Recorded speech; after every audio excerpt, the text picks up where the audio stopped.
Today we're going to begin a brand new series. Today we're going to start this new series through the Gospel of John, which I'm calling That You May Believe. That is what I'm calling this, and you'll see why momentarily. I'm going to begin by just throwing out a question. I'm just going to lob an easy one out there to you. Generally speaking, when you want to begin a systematic study of a particular book in the Bible, when you say, hey, I want to study this book of the Bible, where would you say normally would be the best place to start reading that book of the Bible? Give me like a chapter number and a verse number. Chapter 1, verse 1, right? When you want to start beginning, that's the right answer. When you want to start studying a book of the Bible, generally speaking, you want to start in the beginning. Right? So with that being said, let's go ahead. Let's open up our Bibles to the Gospel of John, chapter 20. I was expecting a lot more laughter on that one. Either I'm slow or everyone else is. I don't know. Let's open our Bibles to the Gospel of John, chapter 20. That is where we're actually going to begin today. So, I think there's something here at this part in the text, something here that we need to read, something that we need to see before we start at John chapter 1, verse 1. This is going to be very important. Let's go ahead and read John chapter 20, verses 30 and 31. You'll see why I'm doing this in a moment. Here's what it says. Now Jesus did many other signs in the presence of the disciples, which are not written in this book. But these are written so that you may believe that Jesus is the Christ, the Son of God, and that by believing you may have life in his name. So maybe after reading that, you understand why I wanted to start here. Okay, because this is what we call a purpose statement. This is John, in his own words, telling us why he is writing this book, why he is writing this gospel, why he has selected these particular stories and arranged them in the order that he did. So that, in his words, we might believe that Jesus is the Christ, the Son of God, and that by believing we may have life in his name. That is what he says. So it's not only the belief that's important. That's only the first half. It's not only the belief, but also the complete surrender of our lives in response to that belief. That's the other part. And if anybody can tell us a thing or two about surrender, it's John. It's the guy who's writing this book. We see in the Gospels, if we look at all the Gospels and we look at everything that they're telling us about these guys, we see in the Gospels that this was a man who was just a fisherman when Jesus found him, when Jesus called to him. He was a fisherman, all right? Ordinary dude, just a guy. Somebody that you can meet at Walmart, if they had Walmarts back then. He was just a guy that you would bump into on the street. He had no special theological training. He didn't have any kind of a degree from a seminary or anything like that. No college, not even a college education. I mean, just a dude, just a guy. But this guy, he meets Jesus, has Jesus completely transform his life, steps away from his fishing career, dedicates the rest of his days to following Jesus, has everything changed, and then spends the rest of his life ministering to other people and serving people in the name of his Lord as he's following his Lord. Preaching, teaching, not to mention writing 5 books in our New Testament. 5 of our New Testament books written by him in our New Testament. And they should be pretty easy for us to name because 4 of them have his name in them. All right? There's John. There's 3 different epistles, 1st, 2nd, and 3rd John. And then the last one would be Revelation. This guy wrote 5 New Testament books. Church tradition actually tells us that John wrote the gospel that bears his name sometime between the year 85 AD and the year 90 AD. From a certain city. Do you want to guess what city John was in when he wrote this gospel? Ephesus. The book that we just finished reading from Paul, the letter to the Ephesians, many, many years later, John goes to Ephesus, and it's from there he ends up writing this gospel, which again, he writes between 85 and 90 AD. Now, for reference, if you want to think about this for a second, Jesus died and rose again about 33 AD. Okay? 33 AD. John's writing this sometime around 85, 90 AD. So do the math. Do the math on that for a second. It has been more than 50 years since Jesus ascended into heaven at the time that John writes this gospel. Sometimes we think of the Gospels almost as if, he's writing it while Jesus is sitting there. It's been 50 years. I'm not even that old. I'm getting there, but I'm not even that old. It has been 50 years since he has seen his risen Lord. It has been 50 years since Jesus ascended into heaven. Think about it. All of the other apostles have long since been martyred. They've long since been martyred.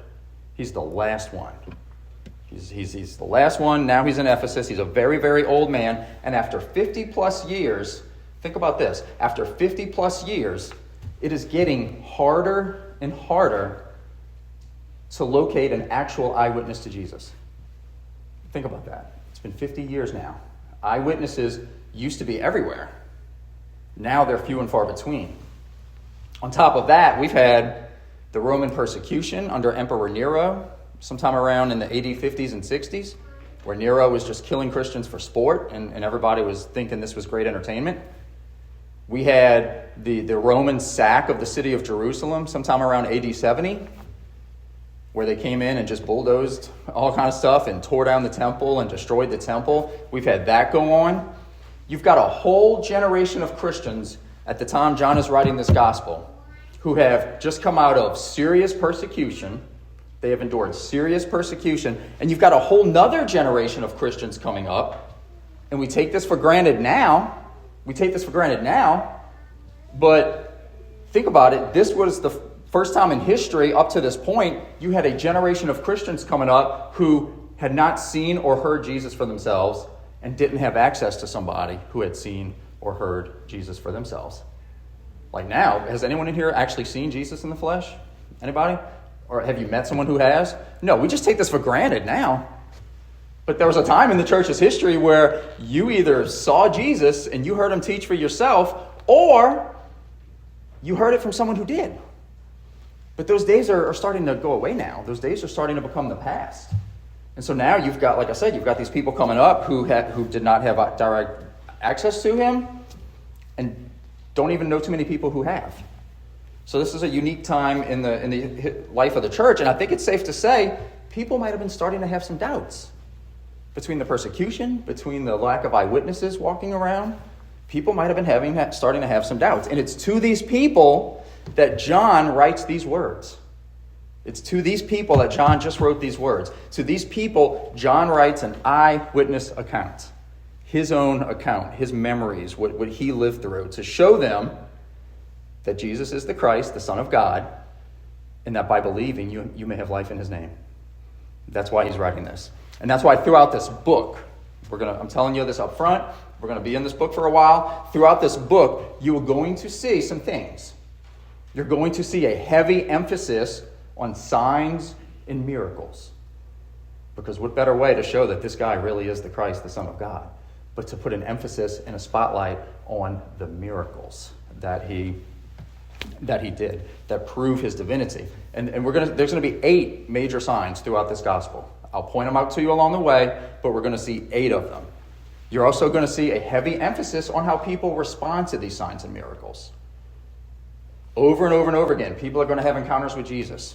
Over and over and over again. And they're going to be seeing these signs, and there's going to be an emphasis on the different ways they respond.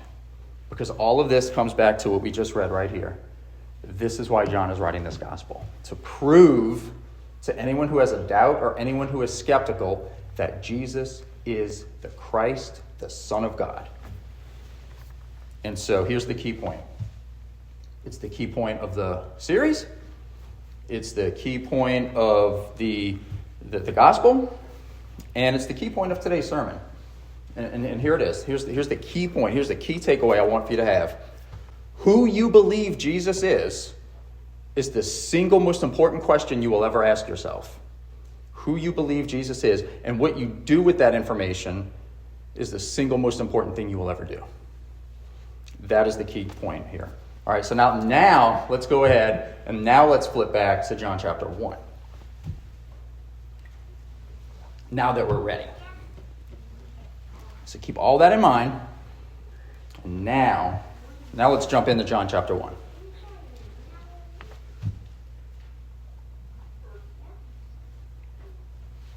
So what we're gonna cover today is the first 18 verses. John chapter 1, verses 1 through 18. The first 18 verses to this gospel form what's a prologue. They form a prologue. They form an introduction to the book. The main narrative, the main part of the story, doesn't really kick in until verse 19. And then we're just off and running. These first 18 verses form sort of an introduction and a prologue. And what we're actually going to see today is John is going to start introducing the themes that he's going to build for the rest of the book. We get a crash course in all of the most important themes right here in these first 18 verses. And if you keep in mind everything I just said, his main purpose for writing the book, if you keep in mind what he's trying to accomplish, as well as these major themes that we're going to be running through, and you keep all that in mind as we read these stories, and you keep that as a backdrop, this gospel has the potential to come to life for you in a way that maybe it never has before. I love the Gospel of John. This book is highly recommended whenever somebody says, well, I'm a new believer and I want to start reading my Bible. I don't know where to start. Or somebody who maybe hasn't come to faith yet, but they're seeking and they're asking questions and they're like, well, tell me someplace to go look in the Bible. Usually, generally speaking, this is where you will get pointed, no matter who you're talking to. This is generally speaking where they're going to say, go read the Gospel of John. And when you consider what we just spent the last few minutes talking about, maybe you can see why. He wrote a life of Jesus with the express purpose of proving that Jesus is the Christ, the Son of God. And all of these stories reinforce that idea. And we're going to see all of that kind of start to come into play. And like I said, if you can keep all that background information in mind, this gospel has the potential to just really come to life for you. Over the next 2 weeks, we're going to be looking at this prologue. We're going to run through it. We're going to see three big things about Jesus. All right, and this is how I'm breaking this down. Jesus is the catalyst of creation. Jesus is the author of adoption. Jesus is the dwelling of divinity. That's kind of what John's getting at here, and that's how we're going to break this down. So without any further ado, John chapter 1, verses 1 through 18. On a side note, I don't know what happened. There was some glitch with the importing of the sermon slides, and guess what? We're not going to have the text on the screen. Okay, you remember last week when I talked about bringing a Bible to church? Well, I didn't mention this then, but let's go ahead and add another thing to that list, because sometimes we're not even going to have the words. So you got to take into account technical difficulties, right? So here's what you can do. You can read your Bible. If you got your phone, I will permit that today. No, I'll never outlaw the phone, despite what I said last week. I will not get mad at you. You can just listen to the words. All right? So you have three options, and let's go ahead and jump into it. John chapter 1, verses 1 through 18. I'm going to read all the way through them so we can see the whole prologue, and then we'll circle back around and we'll start breaking this down. Here we go. In the beginning was the Word, and the Word was with God, and the Word was God. He was in the beginning with God. All things were made through him, and without him was not anything made that was made. In him was life, and the life was the light of men. The light shines in the darkness, and the darkness has not overcome it. There was a man sent from God whose name was John. He came as a witness, to bear witness about the light, that all might believe through him. He was not the light, but came to bear witness about the light. The true light, which gives light to everyone, was coming into the world.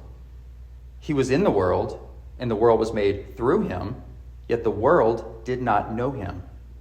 He came to his own, and his own people did not receive him. But to all who did receive him, who believed in his name, he gave the right to become children of God, who were born not of blood, nor of the will of the flesh, nor of the will of man, but of God. And the Word became flesh and dwelt among us. And we have seen his glory. Glory is of the only Son from the Father, full of grace and truth. John bore witness about him and cried out, "This was he of whom I said, 'He who comes after me ranks before me, because he was before me.' For from his fullness we have all received grace upon grace. For the law was given through Moses. Grace and truth came through Jesus Christ. No one has ever seen God, the only God, who is at the Father's side. He has made him known." So first, John wants us to see that Jesus is what I'm calling the catalyst of creation. And if you know what a catalyst is, it is something that starts something. It is something that makes something happen. Something that through which something else happens. So check this out. We have 4 Gospels in our Bible. All right, there are 4 what we call canonical Gospels. A whole lot of false Gospels written later by other people, but there are 4 true canonical Gospels. Matthew, Mark, and Luke, which are very similar. If you've ever noticed, they cover a lot of the same ground. We call those the synoptics. And then John, who's very unique among the 4 Gospels. He leaves out a lot of stuff that the other guys include, and he also includes a bunch of stuff that the other guys do not. So he stands kind of on his own. So we've got these 4 Gospels, and they all have to start somewhere. Okay, so Mark, which we believe is the first Gospel that was written of the 4, Mark starts with the very beginning of Jesus' ministry. You start reading Mark 1, Jesus just explodes on the scene and starts ministering to people, right? Then you've got Luke. Luke goes back a little bit further in time. He starts a little bit further back in time. Luke starts with the birth narratives of John the Baptist and Jesus. Then Matthew goes back even further. Matthew starts his gospel with a genealogy that takes us all the way back to Abraham.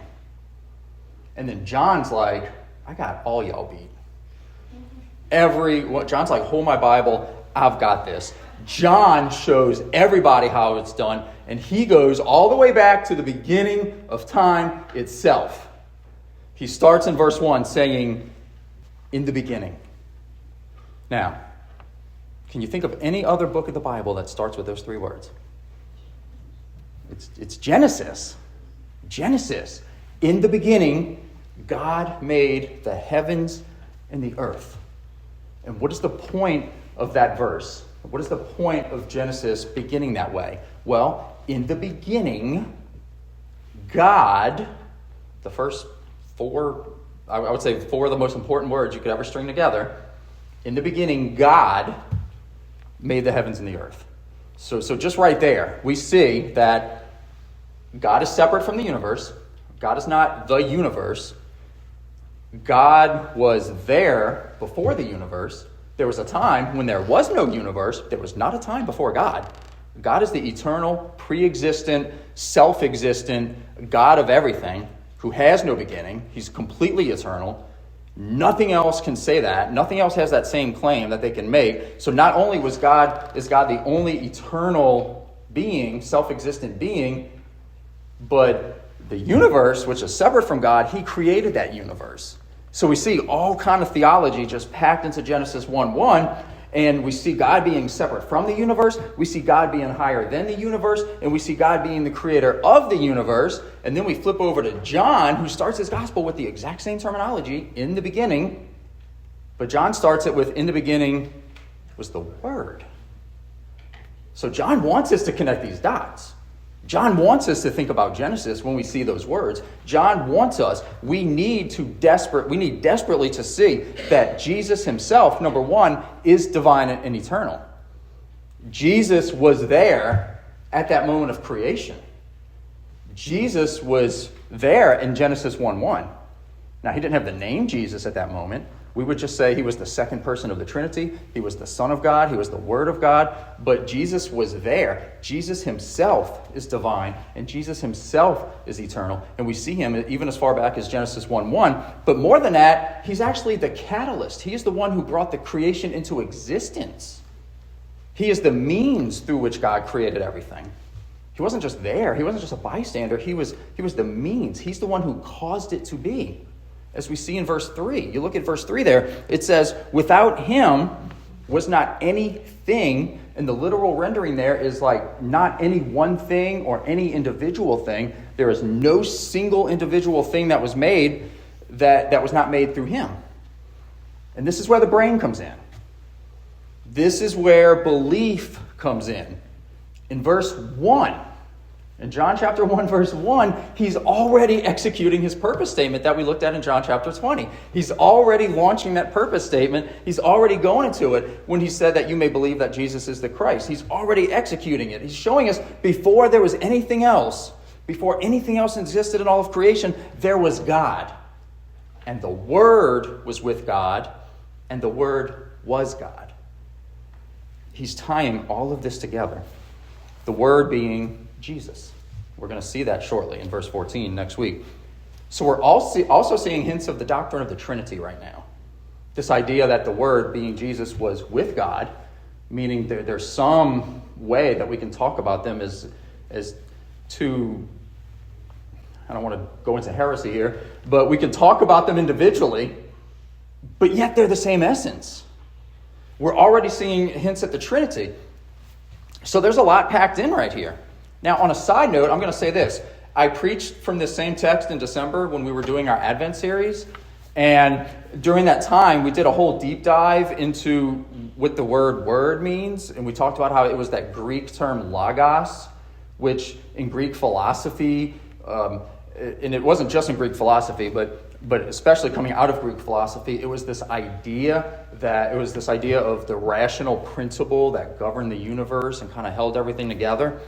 Well, I'm bringing that up because the Greeks understood it this way, and what we're not going to do today is we're not going to rehash all that material, but I want to remind you of it, that all of that is underneath this. Okay, so if you need a refresher, feel free to go back and look that up again. I won't be rehashing it all, but it 100% reinforces everything we're saying right now about this word, about this logos being eternal and being with God. But the bottom line here is Jesus is fully divine. Let's understand that. He is of equal rank with God the Father. He is not subordinate. He's not subordinate. He's of equal rank, and he himself has no beginning. He is pre-existent and self-existent. Jesus is not a created being. There are a lot of Christians who do not understand this and who think that Jesus came into existence that day in Bethlehem when he was born. Jesus predates his own birth. Jesus was there in the beginning. He's eternal, he's with God, and he is God. He's with God the Father. If you're keeping score, by the way, we've gotten all of this from literally one verse in the gospel. We have gotten this from one verse. Not bad, huh? One of the commentators I studied for this series actually says you could teach an entire semester's worth of a seminary course in theology from just these first 18 verses. And after seeing this, I believe it. All right, so there's a lot of theology packed in here. And this is also why I had you read Hebrews chapter 1 and Colossians chapter 1 to prepare for this sermon. Because these three texts combined, and I mean, we see this in other places too, but especially in these three texts, we see all of the main foundational building blocks for what we would call a sound Christology. Okay, and so a Christology being how you understand the person and the work of Christ. What you believe about who he is and what you believe about what he does and how close that is to the truth of what the Bible says. That is what we call a Christology. And Hebrews chapter 1 and Colossians chapter 1 and John chapter 1, you cannot form a Christology without these three chapters. All right, they are gold. All right, I mean, just look at what Paul, if you took me up on that assignment, if you did your homework last week, like we talked about, just look, this is what Paul said in Colossians chapter 1, talking about Jesus in verse 15. He is the image of the invisible God, the firstborn of all creation. For by him all things were created. And this is Paul talking. In heaven and on earth, visible and invisible, whether thrones or dominions or rulers or authorities, all things were created through him and for him. And he is before all things, and in him all things hold together. And he is the head of the body, the church. He is the beginning, the firstborn from the dead, that in everything he might be preeminent. For in him all the fullness of God was pleased to dwell, and through him to reconcile to himself all things, whether on earth or in heaven, making peace by the blood of his cross. And then flipping over to Hebrews chapter 1, just real quick, and the first 4 verses of that says, long ago, at many times and in many ways, God spoke to our fathers by the prophets. But in these last days, he has spoken to us by his Son, whom he appointed the heir of all things, through whom also he created the world. Do you see? We see that in all 3 of these places, that Jesus was the agent of creation, the catalyst of creation. He is the radiance of the glory of God. And I love this next phrase, right, that I'm about to say. It is very meticulously worded. Okay? It is very meticulously worded. Watch this. He is the radiance of the glory of God and the exact imprint of his nature. And he upholds the universe by the word of his power. I mean, there's just so much gold in these 3 chapters that go together. So if you took me up on my homework last week, you saw a lot of these same themes in preparation for today, not the least of which being, like what Paul just said in Colossians 1. And if you remember our belt of truth from the armor of God, if you remember that belt of truth that we talked about, one of those fundamental truths that Satan likes to attack is precisely right here. The idea of Jesus. Satan loves to trick people into thinking that Jesus is somehow anything less than God in the flesh. You hear a lot of strange things about Jesus. You hear everything from, well, I think he was probably just a really good man, to he was just a really good teacher, he was an example for everybody. You hear all of these alternate theories about who Jesus was and what Jesus came here to do. And that's Satan at work. That is Satan distorting who Jesus is. All right. For example, how many of you watch the Super Bowl? Okay, handful. Okay. How many of you watch TV ever? Okay, have you ever seen one of those Jesus, he gets us commercials? Have you ever seen one of those? Aren't those like really nice, quaint, wholesome commercials? Like, man, you could just hug one of those commercials, couldn't you? If you didn't know any different, you could almost just like, oh yeah, he does get us. Do you know who makes those commercials? The Mormon Church. The Church of Jesus Christ of Latter-day Saints, the Mormons. And I'm not up here to pick on anybody. I'm not up here to throw anybody under the bus, but hey, truth is important, right? Truth is important. Despite the fact that Mormonism uses a lot of the same terminology that we would use in this room, they define a lot of those terms very, very differently. And at the end of the day, Mormonism teaches very, very different things about Jesus than the Bible actually teaches. There's a lot of things they get wrong about Jesus. All right, so for example, Mormonism teaches that Jesus is a created being, just like we are. Qualitatively, Jesus has the exact same origin as any one of us. We all came into existence the same way. God created us as something called spirit children.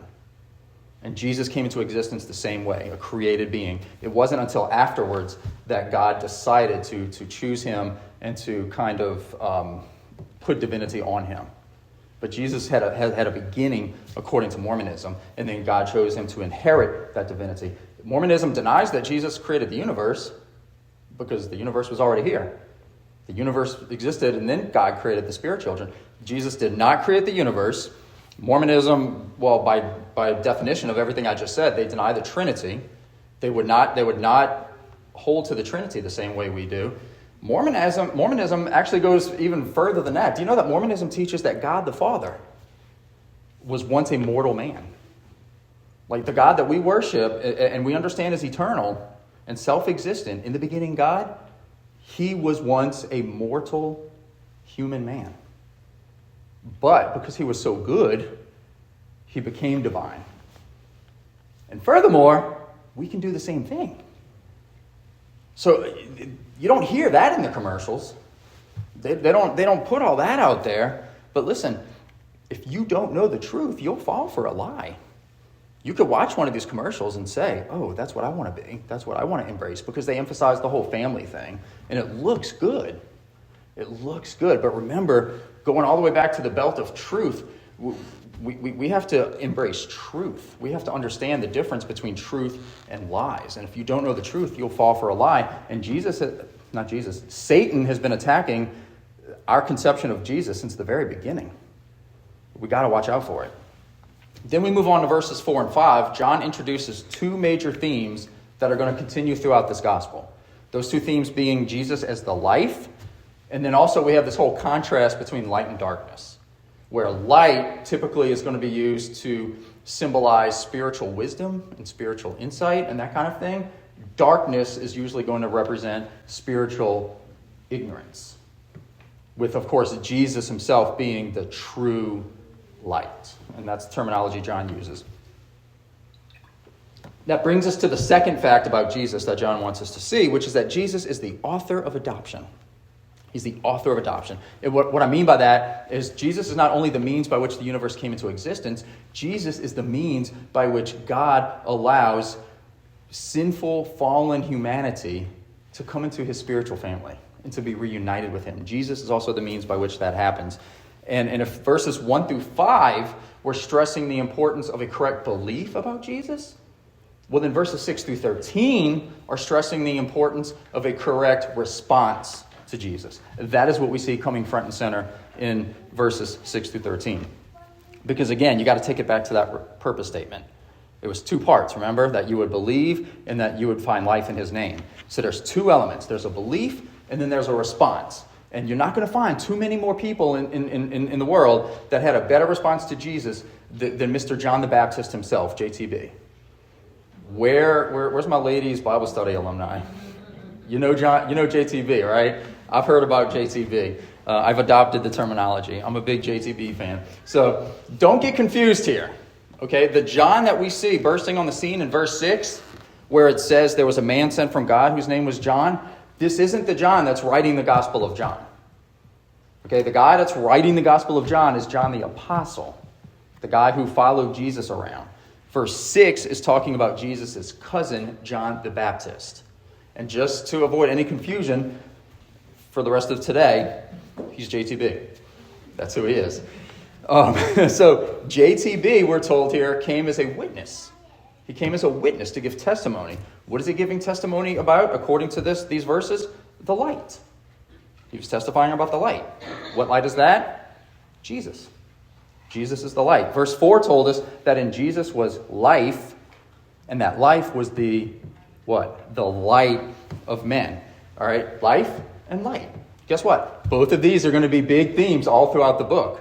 You're going to see Jesus talking about life and the water of eternal life. And if you knew who you were talking to, he would have given you the cup, the water that gushes into eternal life. You're going to see Jesus saying, I am the life. I am the way, the truth, and the life. You're going to see all of that. But you're also going to see light all over the place. You're going to see Jesus talking about light. And you're also going to see John playing with the idea of light in the stories. Both of these are going to keep coming out. But he doesn't just bear witness about the light. Verse 7 tells us that he bears witness that all might believe. We keep coming back to that idea. We're not just talking about Jesus to hear our words. We're talking about Jesus so that others would believe. And then from verses 10 through 13, John shows us very, very vividly in these verses. Let me reread them real quick. Verses 10 through 13. Watch this. It says, he was in the world, he being Jesus, and the world was made through him, yet the world did not know him. He came to his own, and his own people did not receive him. But to all who did receive him, who believed in his name, he gave the right to become children of God, who were born not of blood, nor of the will of man, of flesh, or of the will of man, but of God. So he's showing us very vividly right here, just in these first few verses, and we're going to see this play out throughout the gospel, that there are people there's a difference between those who respond to this news, who respond to the light, and who come to faith in Jesus, and those who don't. He's showing us that there's going to be a difference. Some people are going to get it, some people are not. And throughout this gospel, we're going to see story after story after story of people encountering Jesus. But they're going to have very different responses to Jesus. And John's going to highlight all of this. And they're going to be forced to deal with the question that I already posed to you. Who is Jesus, and what do I do with this information? And that's where this idea of light comes in. John says Jesus was the true light who had come into the world. But in verses 10 and 11, we see that not everybody responded to that light. Sadly, there were some who walked away. And so I need to ask the question, what does light even do? It illuminates, right? It illuminates. It shines its radiance on something else so that you can see that something else better. C.S. Lewis has a terrific quote about Christianity where he says, I believe Christianity for similar reasons that I believe in the sunrise. Not just because I can see it, but because by it I can see everything else. And light illuminates. Light brings things to, light. That's what light does. All right, and as we walk through this gospel, we're going to see over and over again this idea of light representing spiritual enlightenment, and then darkness being used to symbolize spiritual ignorance. Case in point, in John chapter 3, we're going to see a guy by the name of Nicodemus come to see Jesus at what time of day? Night. And then proceed to misunderstand every single thing Jesus tells him. Every single thing Jesus tells him just goes right over his head. He gets none of it. None of it. He completely misunderstands it. And I don't think this is a coincidence or anything else. But then what we then see in the very next chapter, Jesus has the encounter with the Samaritan woman at the well. What time of day? Day. Day. And not just that day, but the brightest point in the day. And John makes it a point to tell us that. And has her life completely changed. Has her life completely changed because she realizes as she's talking, this is the Christ I'm talking to. And then she runs off and forgets her water that she came there for in the first place and runs back to town and then leads a whole bunch of other people to Jesus. It's not a coincidence that those stories are placed right next to each other. One takes place at night and shows somebody not getting it, and one takes place in the day and shows somebody having their life completely changed. And that's why I'm saying sometimes you'll see Jesus talking about light, but other times you're just going to see John playing with those ideas and putting them together and things like that. So that there's so much here. There is so much here. And then with that in mind, we're going to look again real quick at what John says in verse 12. But to all who did receive him, who believed in his name, he gave the right to become children of God. In other words, they were permitted entry into God's family. He gave them the right and the authority and the permission to join God in his family. But it's not stated explicitly. But unfortunately, the clear implication of that is that the ones who didn't weren't. The ones who didn't receive him were not entered into his family. The clear implication there is that there's two responses, and one goes one way and one goes the other way. You see, it does matter. It does matter what you believe. But it also matters how you respond to that belief. You know, time and time again, you'll be talking to somebody, and they'll say something like, I believe in God. You ever heard somebody say that? Well, sure, I believe in God. I believe in Jesus. I believe in Jesus. Yeah, well, so does Satan. Satan believes in Jesus. Satan believes in God. Satan knows better than any of us in here that God is real. Satan has stood in his very presence and spoken words to him and had conversations with him face to face. Satan knows better. Whoever in this room has the strongest faith possible of all of us, we can figure that out later, which one of us that is. Satan knows God is real better than you do because he has stood in his very presence. And James tells us in James, I think it's chapter 2, that even the demons believe and they shudder to think about it. But yeah, Satan believes. So it's not just the belief is the point. It's how we respond to the belief. And so I'm going to conclude today just by taking it back to the purpose statement. We're just going to go right back to the purpose statement. John said, these are written so that 1, you may believe that Jesus is the Christ, the Son of God, and 2, that you may have life in his name. So remember what we said at the beginning. Who you believe Jesus is the most important thing, the most important question you will ever ask yourself. And what you do with that information, how you respond to it, is the most important thing you will ever do. Because if this Jesus really is the Christ, if he is the Christ, if he is the catalyst of creation, if he's the author of adoption, and as we'll see next week, if he is the dwelling of divinity, then all of that matters. And if we either don't believe that, or if we do believe it but walk away from it, either way, we have rejected the true light. And I'm not just talking about the difference between saved people and lost people, or people who have accepted the gospel and haven't. I'm even talking about people who have accepted the gospel and then later walk away from it. You're still sort of rejecting him.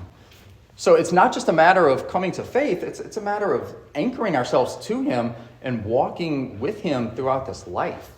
And the gospel is going to speak to both of us. It's going to speak to people who need to hear this so that they can respond to it. But it's going to speak to the rest of us also who have responded to it, but need the reminder to stay tethered and stay anchored. Because Jesus is the Christ, the Son of God. And by believing, we do have life in his name.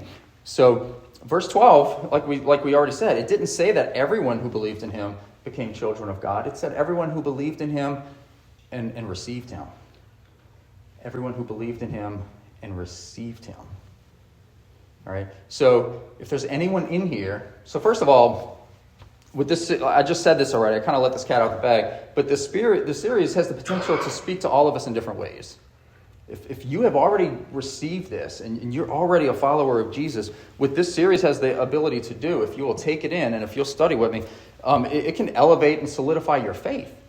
Because you will have a better understanding when we're done of who Jesus is and what Jesus has done for you. But if there's anybody on the fence about this at all, maybe you're unsure where you stand, maybe you're somewhere in the middle, I believe in him, but I haven't quite responded, whatever. If you're open and honest, I think you're going to get a glimpse of a Savior you can't resist. I honestly believe that. And furthermore, I'm going to say this. Anyone I have ever known or talked to or heard about who honestly pursued the truth about Jesus with an open mind. There are people who will pursue Jesus, the information about Jesus, but they do it from the framework of a skeptic who's just trying to poke holes in it. Those people too. Anybody I have ever known or heard about or talked to who has approached Jesus with an open mind because they just wanted to know what was true and they were willing to go either way has came to faith. Every one of them. It's shocking how that works. So I think you will get a glimpse of a Savior you can't resist if you do the same. Next week, we'll pick up our walk with that very famous line, and the Word became flesh and dwelt among us. The line that changed everything. Changed everything. The course of history itself. And we're going to see why that was so critical. Because that flesh he put on was the flesh he was about to sacrifice. And that body he wore was the body he was going to sacrifice. The same body that we now remember and that we now commemorate as we get ready and we prepare ourselves to take the Lord's Supper.